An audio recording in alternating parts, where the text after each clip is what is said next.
Good morning. Cheers. Good morning. Good morning, Michael. Good morning. Hey, everyone.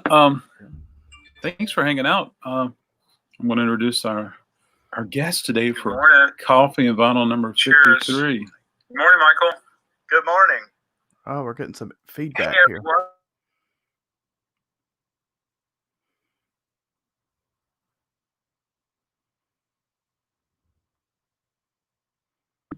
Oh, yeah. Hey, looks like Carson is here. Good morning, Carson. Cheers. Come on, Carson. Yeah. Good morning, folks. Absolutely. Yeah. So, yeah.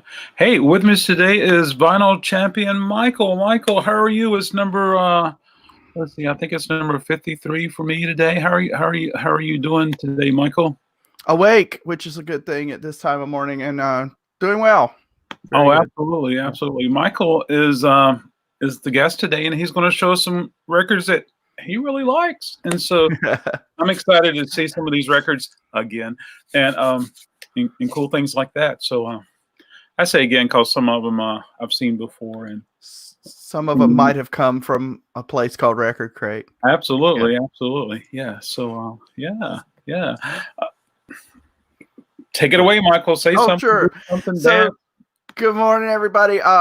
Glad to be here. And as you might have guessed from the background and stuff, and maybe even the shirt, if you know, Kiss fan here. And so wanted to share some of the Kiss records because honestly, I'm in my office here. This is also serves as my vault for stuff, and I just do not have room to collect vinyl of everybody that I have. I actually have probably more CDs if you're looking at like across a broad spectrum. So please don't think I only listen to Kiss because I don't. But when it comes to collecting vinyl, there are only a few artists that I do, and they're one of them. They're most of it because I just don't have room, and I have probably about 400 Kiss records or so, maybe a little over that now, and around a little over 500 different CDs of Kiss. So there's a lot of that. Just that alone takes up a lot of space. So, and just wanted to share a few things that I've gotten over the years here. Kurt or Adam invited me to join this today, so I'll start a little bit of an introduction. I have been a Kiss fan since 1979, so I got into them a little late for their heyday. They were my dad actually bought home Dynasty with "I Was Made for Loving You." He liked that record, and so I was 5 years old and actually heard them before I ever saw them and like the music. There was a song, actually, it leads off, or not, doesn't lead off, but it's on side 2 of Dynasty called Magic Touch, was the first one that I remember really grabbing onto. So that's why you see this poster back here is actually the poster that came in the Dynasty album back in the day. That is not the original one I had, but at the time I did put I suddenly became a Kiss fan, and I put the poster on my wall, and it used to scare me at night because when you turn the lights out, you could still see Gene kind of like glowering with his eyes rolled, and it would scare the hell out of me, and I couldn't get to sleep at night, but I still liked the music. So basically over the period of this, I think my first personal Kiss record, because the Dynasty one was his, although I took it pretty quick. My first record that was mine was was Christmas of '79, and thankfully parents and stuff were willing to get me gifts and things. So between that time and the beginning of when Unmasked, which was the album they released in 1980, came out, I got all the back catalog. So I sort of came into Kiss very there's definitely eras of the band if you were a fan earlier, because the very early records are really raw, dark rock records, just pure rock and roll. And then as they progressed through the 70s, of course, they started working with Bob Ezrin on Destroyer. That opened them up. They had the song Beth, and then they also started to appeal to kids because they realized that was a great marketing area. And so then we got into the later period. Like by '79, they had kind of changed their sound a lot. They'd done the solo records, they'd done a lot of things. So my exposure to them though was all kind of like, oh, I at 5 years old, you don't realize, oh, this record came out in 1974. It's the debut. It sounds like this. It was just kind of it was all Kiss to me. So then by the time they did The Elder in 1981, which I know a lot of Kiss fans are like kind of with that, it was a big orchestral concept record. I was fine with it. One, I was 7. 2, I was like able to appreciate, I think, that there was a lot of diversity in their catalog already, because you went from Peter Criss's record that had horns and like soul music on it to something like Hotter Than Hell, their second record, which was basically the forefather of grunge. So anyway, long story short, I was into them for the music, and still am today. So I collect more of the music than any of the merchandise. I do have a few bits and pieces here. Over the years, towards the early 90s, actually, there were a lot of Kiss fanzines. Their fan club had kind of disbanded. There were a lot of Kiss fanzines that existed, but a lot of them were focusing, I noticed, on the old stuff, the makeup era. The band was still active. They had dropped the makeup. They were still really good. And I was like, well, why aren't the fanzines focusing on what the band's doing now? So I actually started my own to do that over the course of the years. That was in late 93. Got to know pretty much all the guys that were in the band at that point: Gene, Paul, Eric Singer, Bruce Kulick. Of course, a few years later, as you guys might know, some of you probably remember 1996, they did the reunion, got back together. And I actually broke off and went with Bruce Kulick. I've worked with him now since 1996, helping him do a lot of graphic design, helping him do whatever he needs. I help run his YouTube channel. I do all kinds of stuff for Bruce. And we're just mainly just friends, and I help out because I have some skills that work in that area. So the first thing I actually wanted to show is actually a record that I worked on a couple years ago. About 2 years ago now. This is a limited, find the camera here, a limited version of his BK3 record, and we did like a special edition. So I did not design the cover itself, but put together all the pieces that made it the special edition. So we did like a little obi to replicate like a Japanese record. We have a little hype sticker here and some inserts. There's a booklet in here that I designed that has like a collage of the making of the record and stuff. So I put all that together for him and a guy named Tom Shannon, who literally wrote the book on Kiss vinyl. And so I am happy if anyone has Kiss questions or vinyl questions. I'm happy to answer what I can today. But this book, Kiss My Wax, is the name of it. Tom wrote this. It's actually 3 volumes. This is the small book that's just like the checklist of all the different vinyls. So this whole book is just a checklist of different variants of Kiss vinyl. And Tom did all the research on this, but he also does a couple of collector's edition records. And so he and I hooked up to help design the Bruce thing. And then last year we did this. I'm very proud of this. The Rockologist, Adam. This is an Eric Carr project. Eric Carr was for those of you who might not know, was the second Kiss drummer. He came in 1980. In fact, tomorrow, and that's why I chose today to do this. Tomorrow is the 40th anniversary of Eric's first show with Kiss. He sadly passed away in 1991. This record is a collection of some songs that he had put together before he passed, during his life, basically, that didn't ever get out onto Kiss records. He would write songs, and he and Bruce actually worked together on them. And this came out on CD in 1999. His family kind of dug through, found the tapes. Bruce then worked on them, fixed them up, added some solos and things like that to it. So, oh, cool, Adam, you have the BK3s. I'm glad you like that. That's awesome. So this record came out really earlier this year. We got it done and released, or late last year is when we did I think we shipped early this year.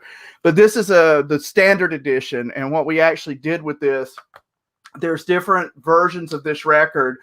Eric's sister was able to provide a drumstick he played in Kiss and also a shirt he wore And they took like the shirt and made little collector cards with a little fragment of the shirt on it. And so there were two different editions. There was the drumstick edition and the shirt edition that you got a little card with a relic on it, basically, which you can see, you know, sports cards kind of do that sometimes. And then I did the same thing with this record, but this one I did the whole package. I designed everything. The cover was done by a guy named Chris Hoffman, who does some amazing artwork. He painted this really based on my direction. I kind of gave him the idea. Eric's character in Kiss was the fox, so I had him paint a fox pendant on Eric, and we kind of centered it here, and lots of little inside things here. And I will pull this out. The one thing that I think is really cool about this record, the back cover here was shot at Madison Square Garden at the very last Kiss show that Eric played in 1990. So the last show of the tour, on the last tour he played, was in Madison Square Garden. This is a shot taken there from behind by his drum tech. So you're looking at Eric, the view Eric had of the crowd in New York at his last Kiss show. And so what better way to have the back of the record? And it's kind of hard to see, I'm sure, on here, but there's one of those digital dates on the negative. So it's actually was just shot with a 35 millimeter camera. We were able to, his sister had this shot. And as soon as I saw it, I was like, that's the back cover. So, and then the inside, I will pull this out since I pulled the cover out. There's a nice little booklet that we did. This shot was taken by Nils Lozauer, who's a big photographer. We were able to license that from him. And then the collage inside here is just a lot of photos from Eric's life and times. So we put together this as a tribute to him. It was very personal to me to be able to do that. He was probably, Eric was the drummer for Kiss while I was growing up. So he was very close to me, somebody that I cared a lot about. And so to be able to do this as a tribute to him was awesome. So those are the two things I've worked on. So now to some of the real fun stuff. And this is one. Well, hold on just a second. Sure. Let's say hello to some people. Good morning, Okay. Tony. Thanks for joining us. Hope you're doing well. Yes. Hi, everyone. Good morning, Adam. Carol. I'm glad you tuned in also. Yeah. Thanks for joining. Cheers. Good morning, Carol. Thanks for joining. Cheers. And I see Tony there too. Hi, Tony. And information for Kiss. And Adam referenced the Rockologist. And then yes, he's yeah. driving, so please don't text and drive. We Yeah. don't want anyone wrecking their car trying to do this. We'll have to call Rock Soldiers if he did that, wouldn't we? Yeah. You definitely wouldn't call Ace Frehley to help you with driving. How many studio records did Kiss have? It's a debate. They, you know, when Monster, which was 2012, came out, they considered that their 20th studio record, but really they had more than that if you count. I mean, there were some compilations that had extra tracks on them. They did the 4 solo records; those are not counted in that number. I mean, it's a, you know, but yeah, 20 to 25, I would say is a safe number to go with there. All right, so what you got to but show yeah. us now? So this record here, this is the debut album, and Kurt has seen this record. I did not get this from him. I got this at a record show actually, but this one, the first Kiss record, was released with 9 tracks on it. And then they decided, Neil Bogart, who ran Casablanca, was a amazing entrepreneur and had lots of ideas. So he actually came up with this idea of, we should do this kissing contest where people have to kiss for a marathon, you know, and we'll try to set a Guinness World Record, and we'll get Kiss in the Guinness Book of World Records, and it'll be great publicity. Well, they did the contest, and as part of that, he asked them to record a song called Kissin' Time that was an old 60s song that had been made famous by a guy named Bobby Rydell, and they changed the lyrics, recorded the song. They did not want to do it. They were very adamant that they were not happy about doing that song. But he was like, oh, don't worry. We'll just put it out as a single to promote this contest. We'll never put it on the record. And of course, the next time he pressed the records, the song went on there because it was a single, and he was not about to let that go unnoticed. But there were some weird things. So the very first run of the Kiss record, the debut album, does not have Kissin' Time on it. And then the second run does, but in the middle of that, there were some variants. So this record actually, I believe it may be hard. I'll try to stick it up here to show you. This record actually has it listed on the label as being on the record. So it says Kissin' Time is on here, but it's actually not on the record. So it's on the label. It's listed on the cover of the, I don't believe it is listed on the cover. Now that I say that, it is not listed on the cover. It's listed on the label as being on the record. It's not on the vinyl. So there were different combinations of this available. You could get one that said it was on there and didn't have it, like this one, or you could get one that didn't say it was on there, but it was on the record. So there were only a few of those that kind of got out, and I happened to be able to get one of those. So that's a cool little variant. I think every Kiss fan, if you get into vinyl collecting, the original Kiss record without Kissin' Time is probably the first one you're like, I want to get that one because that one's really well known and the one that you go after. So I've kind of divided these up into real weird stuff and then some other stuff. This is cool. This is a copy of Revenge. This record came out in 1992. This is actually, though, a test pressing of the record from Grease. So this was a test pressing that I got. I have this one and one from of Hot in the Shade, which is another album that came out in 1989. And the interesting thing is Greek Kiss records are hard to find even as just regular editions. These test pressings, there's probably 5 of these. Maybe there's not a whole lot of those out there. And so a guy who worked for the record company actually had some of these. He had this one. He had Hot in the Shade. And some of the other records that came out in that era on Mercury. So like a couple Cinderella ones and things. So I relieved him of those because I was glad to have those. So nice one there. Do you think Kiss listened to that test press before it was pressed to prove it? I'm sure they did not. Not in Greek, not the Greek pressing. They might have listened to the U.S. one. This one's kind of another weird one.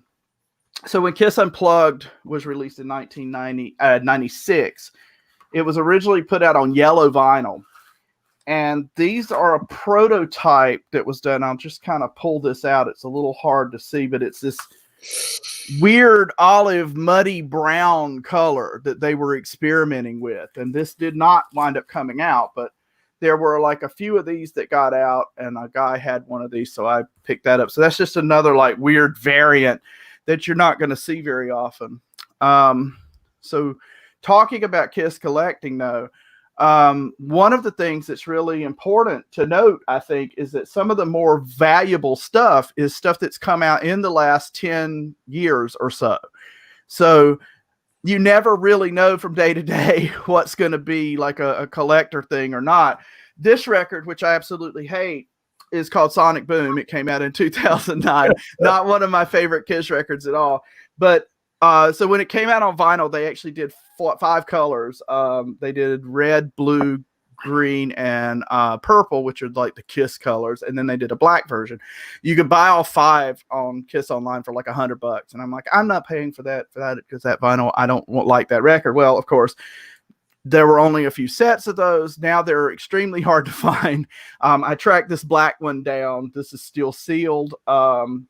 It's not a cheap record to get now. So if you ever see Sonic Boom on vinyl, you would want to get it, but make sure you're getting a real one. So because there are counterfeits of this record out, and they've been coming out hard and fast in the last little bit. So there's actually, if it's open, it should have a gatefold. It should also have a poster inside. It should not be the counterfeits that I've seen are either non-gatefold covers, or they are there's several varieties actually. There's some that are very close replicas of the original record. They have the poster, they have the original insert or the inner sleeve. They're not quite as clear. They're a little fuzzy, so the poster should be super sharp. The other thing about the original run of counterfeits of this is they were on different colors. So they were on like orange and yellow and pink. They weren't blue, red, purple, and green, and so or black. So that's one way to know. If it's not a gatefold cover, it's a counterfeit. Or if it's a gatefold, but it just has like a little insert instead of an inner sleeve, that would be a counterfeit too. Not a poster, but just like the insert is actually a replica of the original inner sleeve that was in this. So just be careful buying. And yes, Adam, I agree. Modern Day Delilah is actually a pretty solid song. Adam just said, yeah. And there are some, I won't say I should actually kind of go back. I won't say I hate this record. I was disappointed in it overall because I thought they could do better. What's an official bringing? What is an official bringing? An official record is going to go right now is sealed anywhere from $300 to $500. Oh, cool. Per album. A set will go quite higher because if it's all 5, you know. So here's one Kurt has seen. He got this in and he posted it on a video, and I showed up at 8 o'clock the next morning or whatever time it was that he was going to open at whatever time and said, you know, I thought you had everything. And I go into the store, and he'd done a walkthrough video the night before. And so I knew exactly where it was. And I go, and he'd moved it. And I just remember yelling at him across the store, "Where's the fucking Kiss record, Kurt?" Because this is why I was there. This is a very hard record to find. It's one of the promo albums that Casablanca did. It's actually the first promo record that they did for Kiss only. There were some compilations that had tracks on them that actually I think Warner Brothers did, but Kiss and there was one from Casablanca, I believe, that they had a few songs on, but this was the first all Kiss record. It was done for the Destroyer record. It's not super, you know, fancy. The label's kind of cool. It has their picture on it, and it has 4 songs on it, but it's just one of those things that's hard to come by, and one I didn't have. So the Casablanca promos are quite tough to track down. This one is one of the harder ones. There's one from Double Platinum that's very hard to find called A Taste of Platinum. There's another one. If you're into getting Kiss promo records, this is probably the easiest one to get. This is from the solo records. It's called Assembled Especially for Radio from the Kiss albums. Has a couple tracks from each one of their solo records. And it actually, there was a record that came out in Europe and some other countries, Germany, and then also some European countries, and then some other countries, called Best of the Solo Albums. It did not ever come out here. This is sort of the American version of Best of the Solo Records. Some different tracks. Than they did have varying track lists. You can see it's got like a little promotional stamp down here, but there's quite a few of these. These are not hard to track down. They're still going to run you a fair amount because hard to track down is a relative term, but this one of the Casablanca promos, absolutely the easiest one to get. This one is a very hard one to find now. This is a promo record that was done for Hot in the Shade. It's a really weird record too. It's called First Kiss, Last Licks. And one thing I know that a lot of fans said is like, well, the cover of that was better than the actual Hot in the Shade record. And it's a cool cover. You know, obviously they weren't going to put like a makeup picture on the new band, but even this photo down here was actually going to be the cover originally. The record was originally called Crimes of Passion. So this was going to be the cover with them being like shot at a firing squad. What's the most you would spend on Kiss anything? Oh, wow. That left is leg or right leg? Huh? Left leg or right leg? Right. No, at this point, I can't really say, honestly. It would have to depend on the item. I will say, okay, there's a record that came up that showed up on eBay one day. It was listed for $1,800. It's a very hard record to find. It sold within about 2 minutes. So in the 2 minutes I was debating, do I pay $1,800 for this? Because I really don't want to. And I really don't think that's what I want to spend my money on, even though I would really love to have this because it's hard to get. It was gone.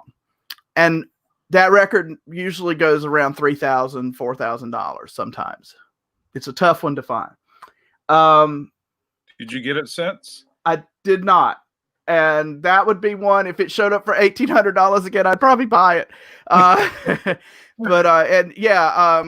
Tom Adam says, Tom always said there was glitter above Gene's head at the very top of the record. There was, I'm not sure what I think it is actually, Adam, is this is a gold stamp promo. And I think some of the gold, the cover of this record, getting back to this one, is very, it's not like a normal album cover texture. It's like a textured, like old paper kind of feel. So it's got some texture to it. And I think that gold promo stamp didn't quite adhere to it. So it was not a double platinum, Adam. It was the Burns Media radio show thing that's out there. But so it was a double. The gold promo stamp, though, I think shredded off and got stuck in the cover when it was being printed. So it's not like they intentionally put glitter on them. But yes, there are remnants of the gold. You can't really see them in the cover. There's also a smudge on the inside. Like there's rumors that this record was counterfeited, and that's why he's mentioning that about the gold glitter. But honestly, never proven to be counterfeited. I just don't think this was ever done. It is a rare record. There were only about 800 of these made and distributed, but because of the period that it came out in the Hot in the Shade era and the record itself, I don't think anyone's ever bothered to make counterfeits of this. There's never been any proof that there were counterfeits. So they're just tough to find. I mean, you would see them more, I think, if there were counterfeits too. They do show up every once in a while. Cheers, Carol. I have mine here. So there's that. I'll take a drink anyway. So a couple more recent records that are actually super hard to find. I never hear, well, one of them I see for sale some. These are actually 12-inch singles that were given out on the Kiss cruise. So, Kiss will sell you everything, and they do a cruise, and every year on the cruise, they give away some sort of little thing to the fans. Usually it was a signed poster for the first few. And back on the fifth one, which was 2015, they decided, let's do a special vinyl pressing as our giveaway. So this was actually in the room when you went into your room, and you checked in. You had signed by all 4 members of the band, and they were only given out on the cruise. It's just a one-sided single, but because there were very few of these made and hard to get, they don't show up a lot. So what are some of your other favorite bands? Good question, Carson. There's a lot. One, I'll show you.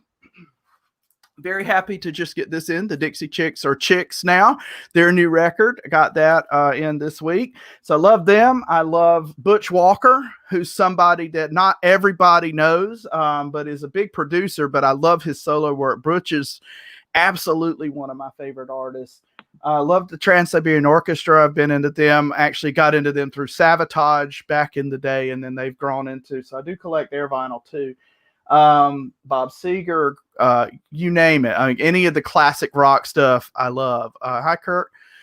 So yeah, lots of other favorite bands out there. So I have, I think my iTunes library is somewhere around 33,000 songs or something. So it's not all Kiss for sure. I have a lot of stuff, and I need to listen to it. I'll be honest. Another guy, cool, Tony. Glad you like Butch. He's one of those guys. If you know him, everybody, you absolutely love him, and he's an amazing writer.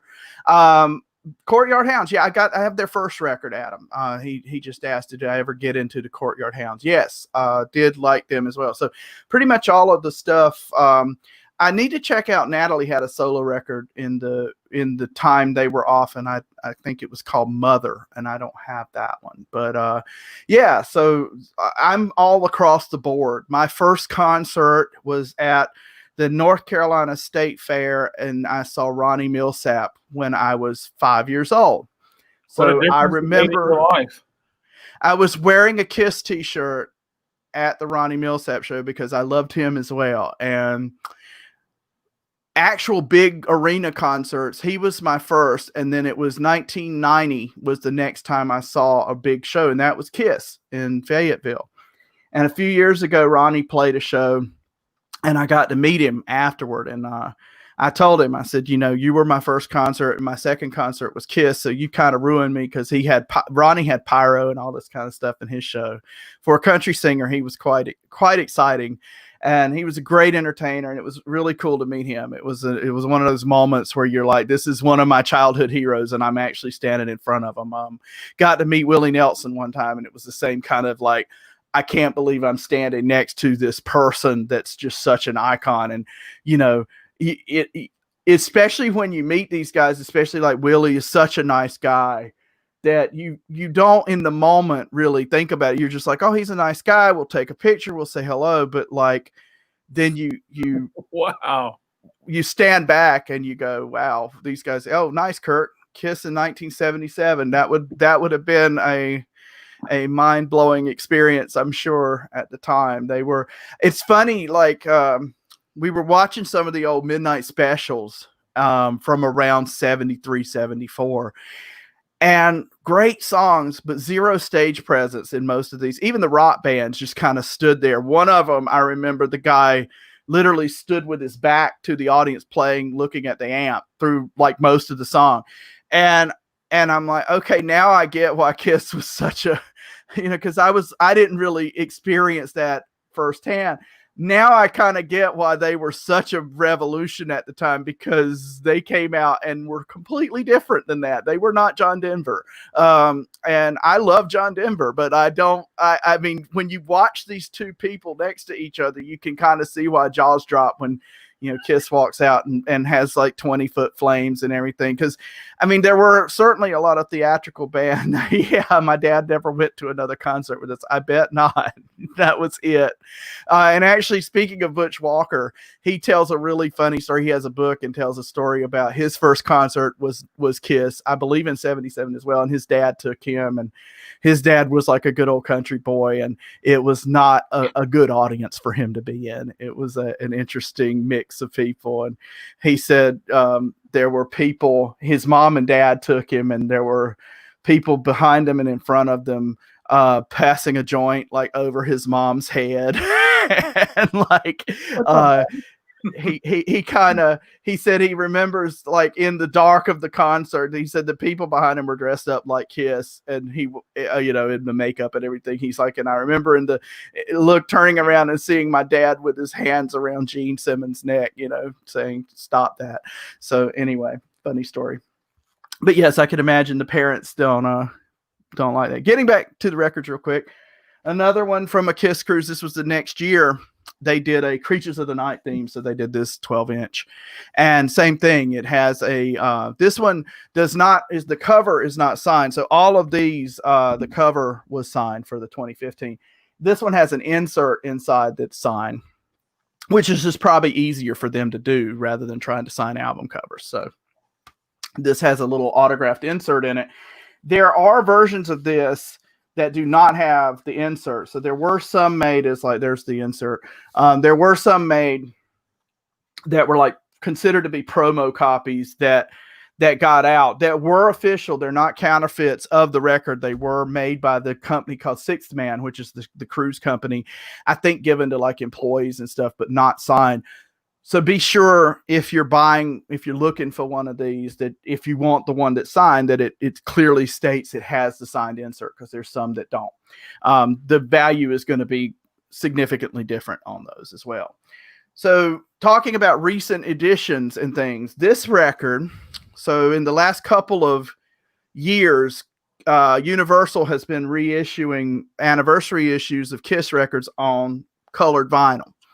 And they've done several right now. And Dressed to Kill, yes, Adam, the ones that are not do not have a signed insert from the cruise are sealed. Some are. I mean, obviously it could be an open record, so that's not going to be a guarantee.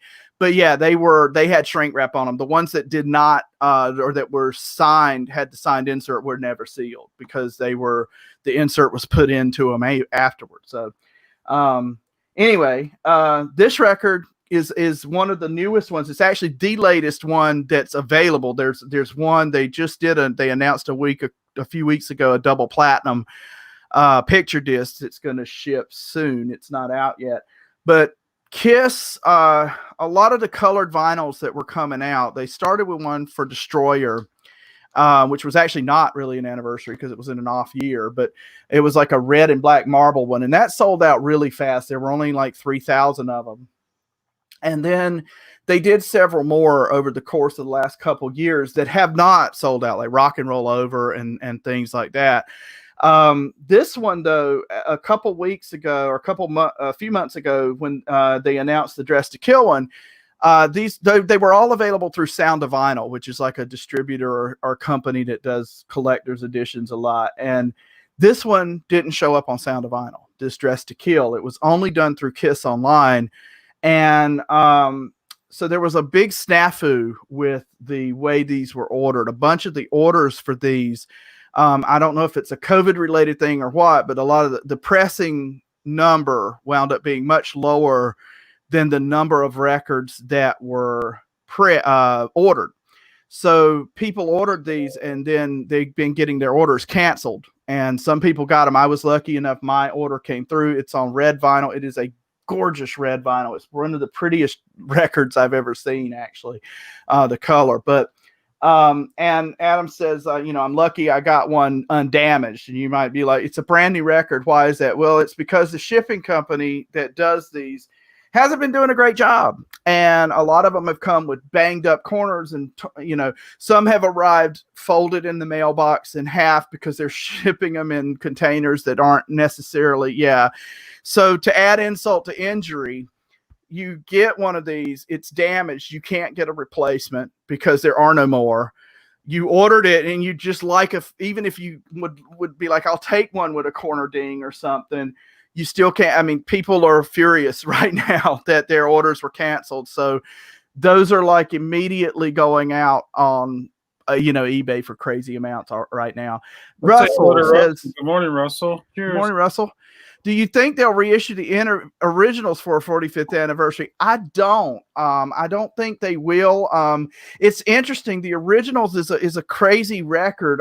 Going back to 2014, which was the 40th-ish anniversary. 2013 was really their 40th anniversary, but they reissued all their vinyl in 2014, or a lot of the vinyl. And as part of that, bye, Kurt. Thanks for showing up. I hope we didn't bore you too much. But in 2013, they issued, or 14, they issued a lot of the records on vinyl. And then they also did a box set of all of their records that included some exclusive inserts that are exclusive vinyl. But the originals was actually mentioned as an inclusion in that, because it's kind of, for those that don't know the originals, and he's right, it's a cool set. It's the first 3 Kiss records in a package. So the cover is unique. It also it opens up, it's like an envelope. It has the paper sleeves, like what would normally be your inner sleeve, are replications of the, Harry. The inner sleeves are replicas of the original album covers. And then it had some, like a booklet and some cards and a sticker in it. So it was, again, like that was actually the second Kiss record to have like gimmies in it, like little inserts, The first one was Alive, had a book in it. And then pretty much from then on, everything had something custom in it. Destroyer had like a little inner sleeve. That was all it had. But they started to put stuff in the records. But in 2014, it was like, oh, well, we should throw the originals in there, at least as an exclusive in this box set. Because what wound up being the exclusives in the box set were all of the different compilations. So like Double Platinum, as an example, which was their first greatest hits record, was not issued to the public or like through regular channels. Like all the studio records and all the live records were, most of the live records. But there were a few of these compilations that were held back and pressed just for this box set. And Tom Shannon, who I mentioned a little bit earlier, who wrote the Kiss My Wax book, actually worked with Universal to help get replicas of all these items, because they put like the posters and all the little things that came in the original pressings in these new issues.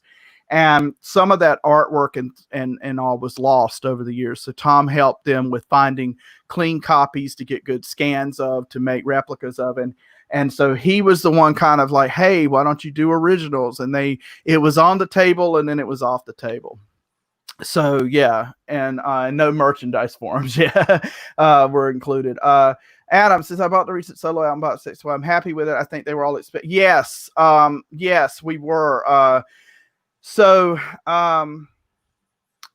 the recent solo record box set was pressed with the vinyl on each of the colors that represented the members. So if you've ever seen the solo records, they all have like an aura around their head of a different color.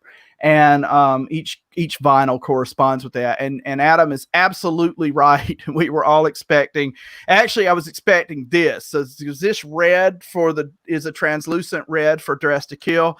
that was what we were expecting for all 4 colors, and they were a mishmash. Some were kind of translucent, some were marbled. It was just a pretty insulting job done. So, oh man, the favorite Kiss thing I have. I have a lot of favorite things. Probably my favorite thing would I have a lot of things that Bruce has sent over the years and some cool stuff from him. So it would be, the box does look good. It's nice. It was one of those things that we were disappointed in the color of the vinyl, but the actual overall product is still pretty nice, and it's hard to be to complain too much. But Kiss fans can find something to complain about and everything. So Carson asked what some of your favorite Kiss studio or live albums. Now I'm a weird one. I like the non-makeup era a lot. Paul Stanley solo is one of my favorites, so that's not really a Kiss album. But probably Crazy Nights. I really love that record. Honestly, they all have, I can't, they're like children in a way. Creatures of the Night absolutely is one of those that I find myself listening to a lot. Unmasked, Dynasty. I mean, there's too many. The originals like Destroyer. I think I'm a little burnt on Destroyer just because they've played those songs so many times over the years that I don't find myself going and listening to that record that often, even though I love it. And then live records, and I like the quotes around live. Carson, you're right. There's not many Kiss live albums. Absolutely, because they like all bands, they fix things in the studio on there. Pretty much all the official live albums. The one I'll say that's not is Unplugged. That one was really not touched up much at all. What's your most cherished thing that Bruce has personally given you, Michael? Probably some clothes. I have some shirts and stuff he wore as part of Kiss photo shoots and stuff. I'll show you something really cool. Let me grab this. I have 2 things to grab here. So these came in recently. Bruce moved a year or so ago, or a couple years ago, and he's actually been going through and cleaning out stuff. So I keep saying it's from his hoard to mine, basically. But there was a record that came out in the 80s, in 1988 in Japan, only on CD, called Chikara. There are vinyl versions of this. It is not one that is available officially on vinyl though. So it came out only on CD, and it only came out in Japan. There weren't too many of these. So just this CD alone is not super hard to find, but hard to track down. But in the batch of crap that Bruce sent that he was like, I don't need this anymore, you can have this stuff, was this little cassette tape. And this is actually a promo tape for Chikara. So it's all in Japanese. It's a Polystar Mark Not for sale. Is that official? This is official. I almost crapped when I saw this just because I didn't even know these existed. And what makes this kind of interesting is Chikara has the long version of I Was Made for Loving You on it. So there was a disco version of that song. That was one of the only songs. There's not many Kiss remixes. That one did though. And this would make that the only official appearance of that song on cassette would be this one. So this is a promo tape, and it was just thrown in a box because he didn't want it anymore. And I'm like, oh my God, I can't believe I just saw that. So there's a lot of comments coming in. So Adam says, and Alive 2 is a good live record as well. Probably my favorite, getting back to that question, Russell, probably my favorite live record is a bootleg. It would be one that's a pure live record, probably from around the Revenge era, or in that possibly the 88 Crazy Night show is a really good one. So Creatures is an amazing record, and I will show you, this is another thing. I'll grab it real quick. So this is another thing that showed up in the box of crap from Bruce. This is actually, it's an advanced cassette of the new mix of Creatures of the Night. So in 1985, they remixed the record and made it, they basically remixed a few songs and also issued it with a non-makeup cover, because that record they felt didn't get the attention it deserved at the time it came out. So this cassette tape is actually the mix, the new mix. And so it's labeled here, and it's kind of hard to see. That's in Bruce's handwriting there. New Creatures Kiss, and it's just an advanced tape, and it doesn't have Kiss written anywhere on it. It just has the catalog number. But that was in the box too, and I'm like, well, that's kind of cool. So that's the advanced mix of that he got to listen to. I guess I don't know why Bruce would have gotten one because he wasn't on the record. His picture's on it. So basically, what they did was reissue it with his photo with the non-makeup band, the current lineup of the band, to try to get people to buy it again or buy it at all, because it didn't sell as well when it came out in 1982.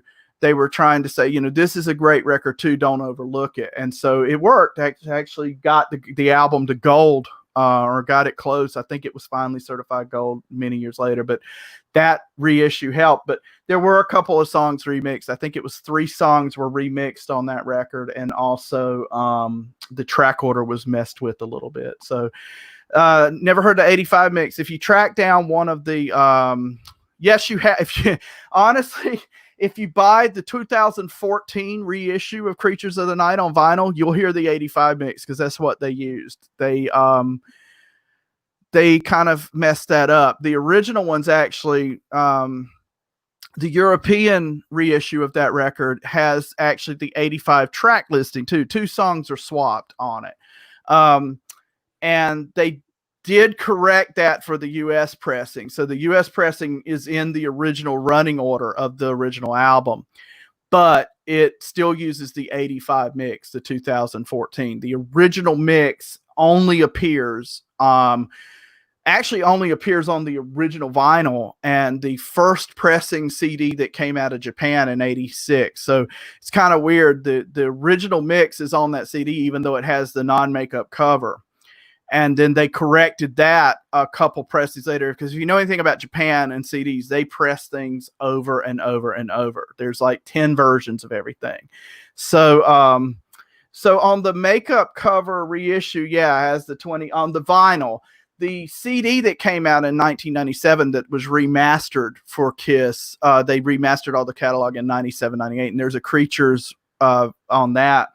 That one they put the original cover back, and that does feature very close to the original mix. It's not quite. They changed it just a little bit, but in the remastering, if you will, it changed a little bit. But yeah, that was a definite oversight. Russell's like, you know, oops on that reissue. Yeah, they, you know, people put it on, and the thing is, one of the tracks that was remixed is Creatures of the Night, which is the first song on the record. So as soon as you put it on and listen to it, you go, that's the new mix. You know, you can totally tell the drum sound is what's really different. And apparently it was Eric who was not thrilled with the drum sound on a couple of the songs, but I don't know why. So anyway, good question. So Adam asks, and this is getting into the weeds, and that's absolutely fine. Is that Gene's ass on the back of the Creatures of the Night from 85? And I'll grab one real quick just to show you. How about that, folks?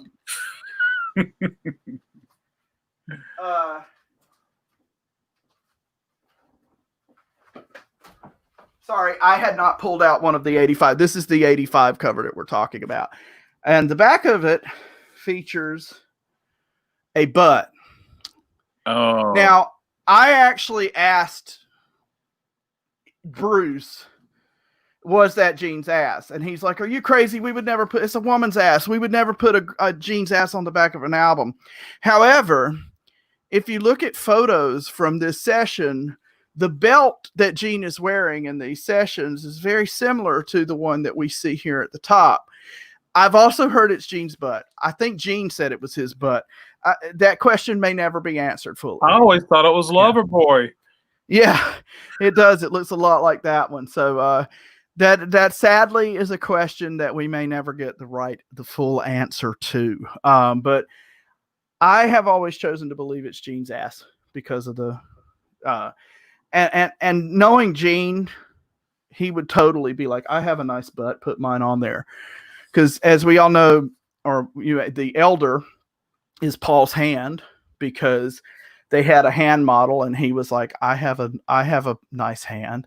Let me use my hand. So I'm sure if Paul's hand can be on the elder, Gene's ass can be on Creatures. But who knows? Yeah. Bruce said it's not. I don't know. I we'll see.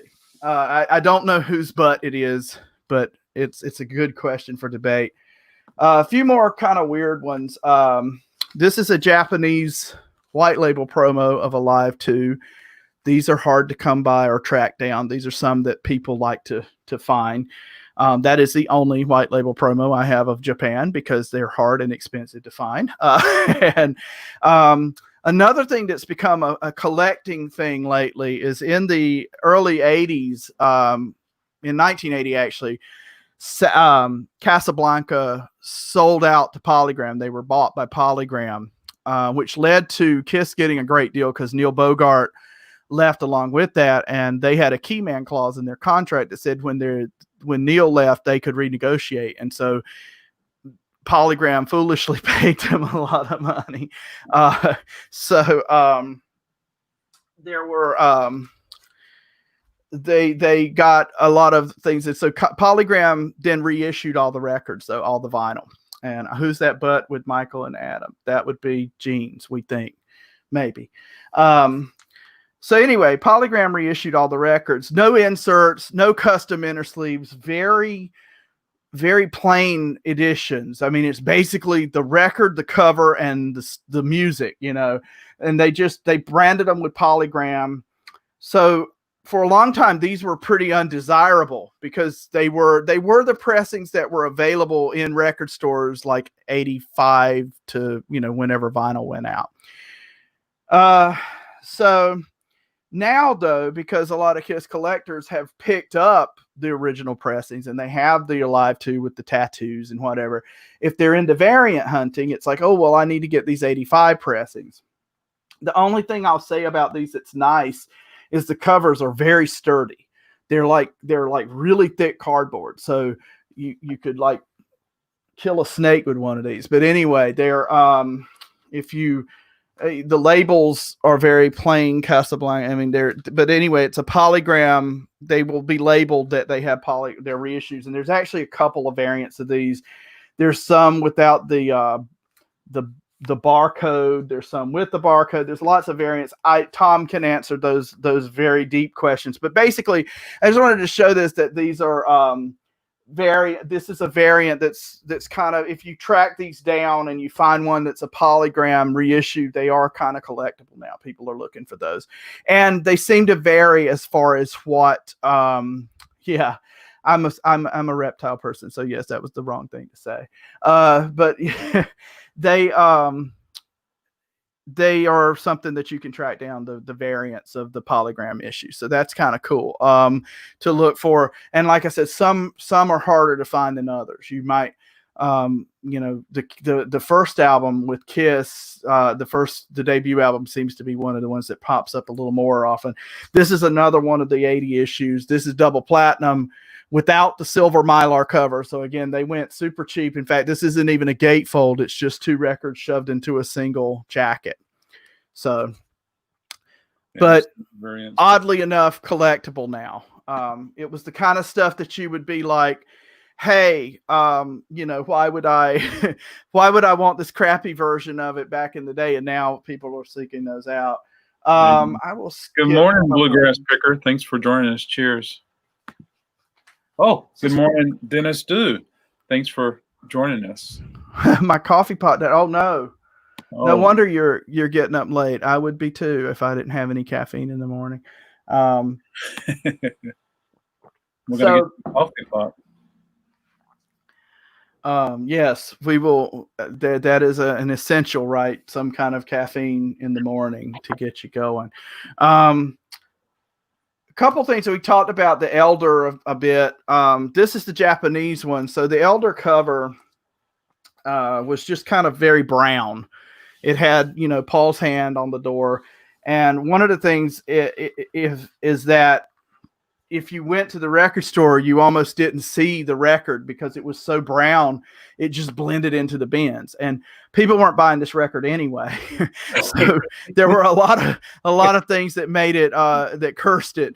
But Japan were like, we're having none of that. We're putting the band on the cover. We don't want it to be just, So they put this special obi, it's actually a full cover obi. So this is all one piece, over the front of the record so that you saw the band. And so that's kind of a neat thing to get just because it's a unique, it's not a separate cover. It's just it's an overlay. So that you saw, I lifted that up.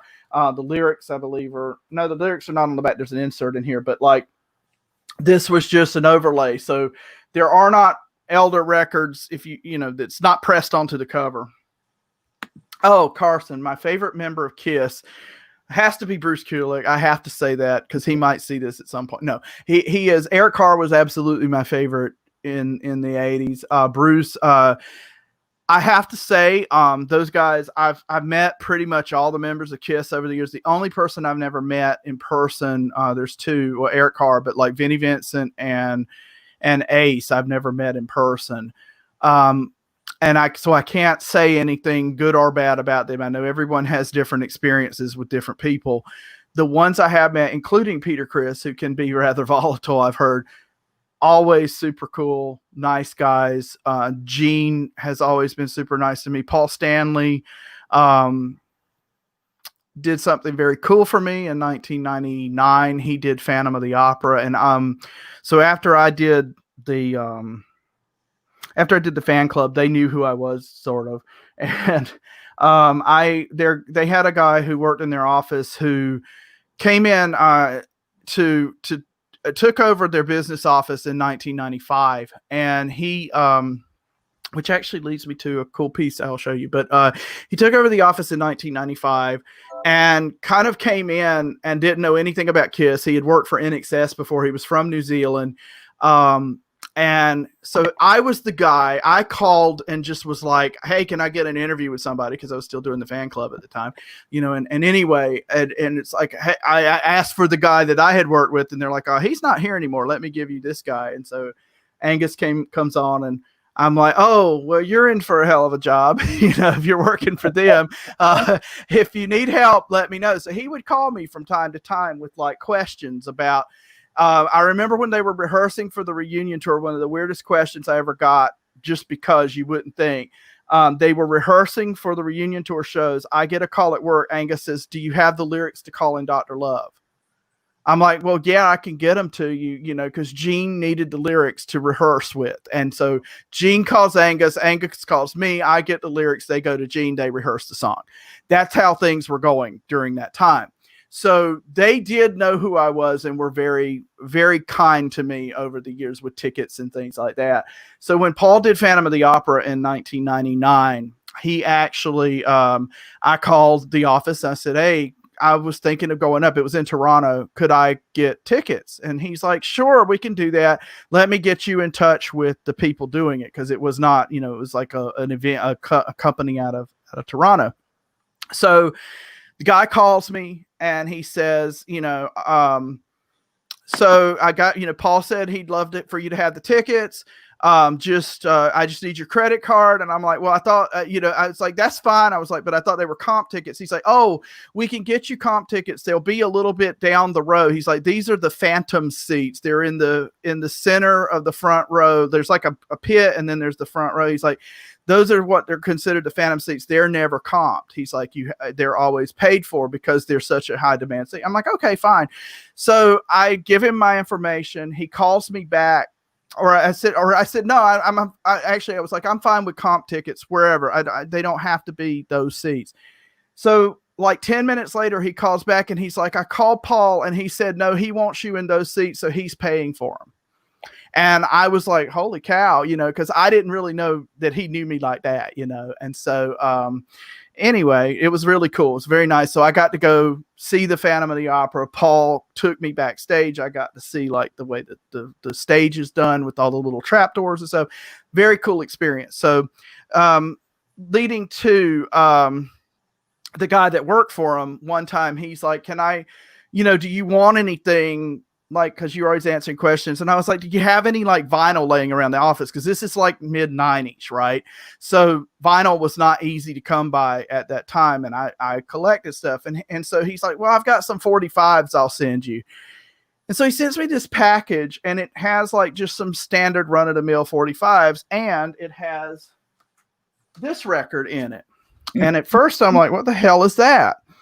This is an acetate that was used to press the Flaming Youth single in 1976. So I'll hold it up here. You can see it's typed. The Flaming Youth name is just typed on there. It doesn't say Kiss anywhere on it. And if you've ever seen an acetate, they're pressed on a metal plate, and the back has a little hole on it. It's like they put it on the plate. It's like a guide for pressing the record. So just, in a random package of crappy 45s, I get this record. That's probably the most valuable thing I have in my collection as far as vinyl goes, because these are super hard to come by. So it's just kind of neat. The first Kiss single from Destroyer, and here we go. What do you think of the notes written in the gatefold of Alive? Great marketing. That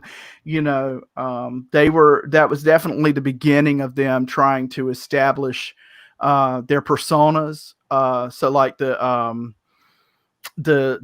Paul Stanley was like Dear Lovers because he was the star child. Gene was Dear Victims because he's the demon. So it was the beginning of all of that, I think, for Kiss to really start to create those fantasy characters. And I remember, like, I have the Destroyer songbook has bios of all the members in them, and they're hysterical. Like Peter was raised by jungle cats, and all these things that are like outlandish and written.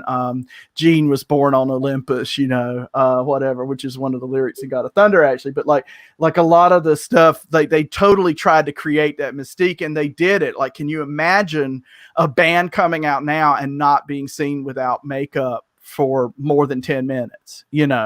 That mystique that they kept was incredible, that it happened the way it did. I mean, it was one of those right time, right place, things. Really cool moments. Cool, Adam. Thanks. I'm glad you're enjoying this.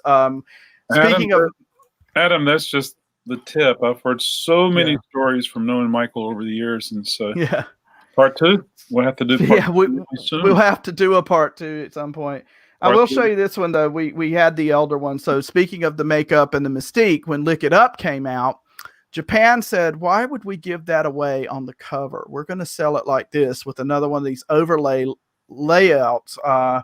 And, if you buy the record, you get to see them without makeup, which could frighten small children. But, that was the little gimmick they had. Now, obviously, and knowing Japanese culture, they were totally like, oh no, I can't show you this. You have to go buy it. You have to purchase it. Like they wouldn't show their friends. They would like kind of keep it secret. That was their little thing. So anyway, we're running, I know, right at an hour here. So I'm happy to do a part 2. As you see, I have piles of other crap and I have other stuff I can show, but I'm happy to do a part 2 sometime. But this was great. I can always. Before we leave, do you have a picture you can show us? A picture disc. Yeah. I have one I had pulled out. This is the Dynasty picture disc. These were issued in the 86 by the Dutch fan club, actually. And there's a lot of this one happens to be an unnumbered one. Some were numbered, some were not. They're still official, from what I understand. There's a lot of debate. There's something with like the Matrix. This is an official one that just happens to not be numbered. There were some that were issued that weren't. Anyway, this is a cool piece. I loved this one. Dynasty, again, my first Kiss record. Wow. So I tracked this picture. This one's hard to find. Some of them go pretty cheap. Some of them, and by pretty cheap, I'm saying, anywhere from $65 to $100. This one can run you upwards of like 300. It just depends on the issue, the version. Rock and Roll Over, which of course makes a killer picture disc because of the way the cover is. That's the most valuable and the hardest one to find. Those run somewhere from $300 to $400 usually. But so not all the records were issued on picture disc in '86. They were kind of coming out every couple months, and so they didn't get to all of them. The live records were not issued, nor was Dressed to Kill. And the solo records actually came out in the 70s as picture discs from Casablanca, and then they've been reissued several times. So I do have other picture discs. I love picture discs. I think they're cool. But good morning, Alan C. Records. Thanks for joining us. Yeah, hi, Alan. So there's controversy surrounding that album cover too. Which one are you talking about, Adam? Lick It Up, or? I think he's talking about Lick It Up. So, oh yes, there is some. there are a lot of, like anything that has any type of audience, there are conspiracy theories that abound about it. One of the ones is that Lick It Up, that it's not actually Vinnie Vincent on the cover. It's a mannequin that is standing there, and it is Vinnie. He's really there. But that is one of the things. Does Michael have those huge Destroyer dolls that were available? No, I don't actually, Alan. And I've seen those for sale a couple times aftermarket. These things are gigantic. They're like huge things in the boxes. And I don't have room for them. Like, I've seen them, and I actually had a shot at them at a really good price, but I'm like, I don't have room for these things. That'll take up the whole room. So no, I stay away. But one of the cool things about that one is in the artwork on those Destroyer boxes, Vinnie Vincent is crushed under one of the cars. If you look, there's a the drawing in the artwork. Vinnie is like crushed under one of the cars. So they weren't real happy with him at the time. And poor Vinnie. Yes. And actually, the Lick It Up cover, that was part of the controversy too. In 1996, Vinnie sued Kiss for a ridiculous amount of money. He didn't win. But one of the things he claimed is that he appeared in makeup on album covers. And that was one of the questions. I actually helped with the Kiss deposition for that and helped them answer some questions. And this came up because I'm like, well, he didn't really appear on the cover, but there was a Japanese like overlay that he was in with makeup. But anyway, so that was one of the questions that got. So maybe I helped defeat Vinnie Vincent. I don't know. If I did, Vinnie, I'm sorry, but you didn't deserve that money. I'm sure. Yeah. Coming in. Yes, they are. Yeah. So Google that. If you look at like there's you can find like the pictures, and it's like he's clearly like a guy with Vinnie's makeup pattern, like dead under a car. Yeah. So well, Adam, I'm looking forward to you being a guest one day. Absolutely. Yeah. Alan used to have those large dolls from Spencer's, but he sold them. Brutal. Yeah. Well, Mike, I appreciate you hanging out with us. I know you got a meeting soon to go. Got a meeting at 9:40. Yeah. And cool things like that. Looking forward to the next time, and absolutely more of the stories that you share with everybody. That'll be awesome. Thank you so much. I'll be here this weekend, folks. I think next Wednesday I'm going to do open mic where I'll just invite a bunch of people. If you like to come and hang out, we can all just have coffee and vinyl then. Michael, before I leave, anything be on the lookout for as far as Kiss in the future? Any vinyl coming out that you're aware of? So the one thing to definitely look out for, Double Platinum was just issued. It's going to be issued through Kiss. You could order it through Kiss online on picture discs. The picture discs are terrible, by the way. Artwork is horrible, but there's a regular edition that's limited as it is, and then they also did a special edition that was only 500 copies. Those sold out very quickly, as you can imagine. They went for $200 a piece, which is a crazy amount to pay for a new pressing of a vinyl. But go on eBay.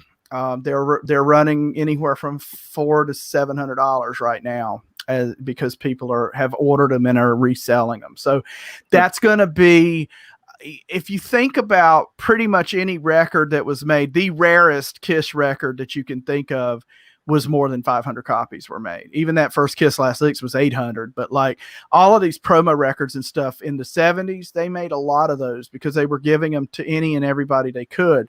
So it's time, of course, makes things go away. But, as far as actual capacity, limited editions or whatever, that one's going to be one to watch for the future.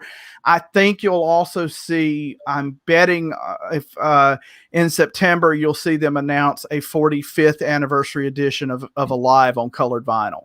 I can't imagine they'll pass that opportunity up. I don't know what color they'll do, but they did not do Unmasked, just had its 40th anniversary. They did not announce a colored version of that. I think it's possibly due to the COVID and the lack of pressing, and it's a lot harder to get things done right now.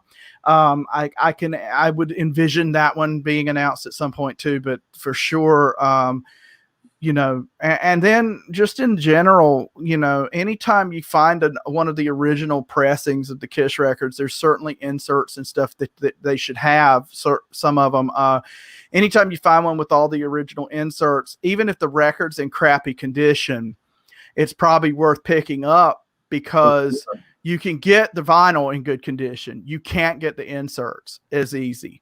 So, I mean, I've known people who bought records just to have the merch insert because they didn't have that and to complete it. So, you know, they're one of those bands though. We were talking about this like right before we went on the air this morning, that there's like, you know, certain bands come and go pretty quick. You don't see Kiss records hang out long in most record stores.